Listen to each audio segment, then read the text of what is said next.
Zachary Schrah loved to fish. And this kid would bring me unbelievable amounts of fish because he knew I couldn't cook.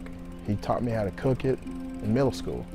We knew Zach Schrah was a different type of cat, and then getting to coach him, it was just fun. At Plano High School, Zach was an offensive lineman, a talented sophomore. He was already working with the varsity in the spring of 2009 when he collapsed in the middle of practice. There was definitely a phase of panic when we first saw him go down. When his mother Karen arrived, they wouldn't let her into the facility. I knew when I approached the field house that it had to be something pretty serious. But she figured whatever it was a football injury. You know, that he broke his arm, that he hit his head. No, Zach had fallen into cardiac arrest. And I was one of the first people to just sprint and try and find an AED. For minutes, Zach's coaches and teammates tried to help him before paramedics arrived to rush him to the hospital. One of the parents actually drove me, and we followed the ambulance to the hospital. And, you know, at that time, I'm praying. When I walked in, I could have sworn all of Clark High School was there supporting him. We knew that something terrible was going on. On April 2nd, 2009, with no warning and despite showing no prior signs, Zachary Schrah was dead.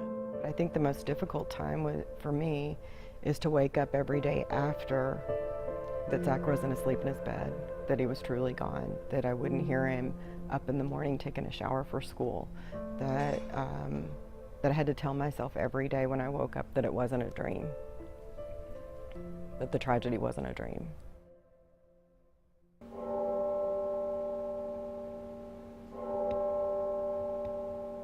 You know what a common question is? What does it feel like to get shocked? Do you know? No, you were dead. After Zach's death, his mother organized Living for Zachary, an organization dedicated to preventing similar tragedies in the future. And they did. It was just after Father Cliff started the homily, I leaned my head over towards my wife and says, I feel weak, and collapsed. On December 7th, 2011, at St. Mark's Church in Plano, a defibrillator saved Michael Reisinger's life. It was the first AED Living for Zachary ever donated. Without the AED, are you sitting here today?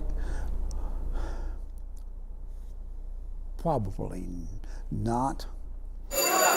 By law, schools and many other public places are required to have at least one AED. But one may not be enough on a large campus. Karen Schrah has made it her mission to provide AEDs and to encourage youth to get the necessary screening, all to help prevent others from enduring the same heartache she has. Do you ever feel cheated? Whoa. I don't ever feel cheated. I feel very grateful for the time that I had with Zachary. The more we talk about our children that are gone, the more their spirit is alive. Life is so valuable, and we should treasure every day that we have with our loved ones and our friends, and just make the best of it.